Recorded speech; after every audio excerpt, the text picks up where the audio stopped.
নমস্কার, কৃষ্ণা বলছি। আজকে একটা গান শোনাবো। এই গানটা আমি মাঠে শুনি।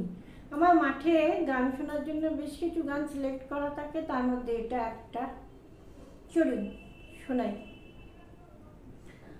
আমি ধন্য,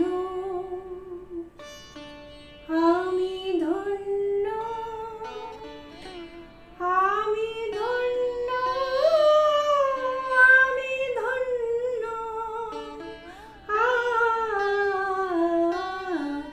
এই মন প্রহর আসে, মন প্রহর আসে তোমার ছোঁয়ায়, সব দুঃখ সুখ হয়ে হয়ে যায়। এমন প্রহর আসে ধাপা গামা পা। আমি ধন্য, আমি ধন্য, আমি ধন্য, আমি ধন্য। রাতের আঁচল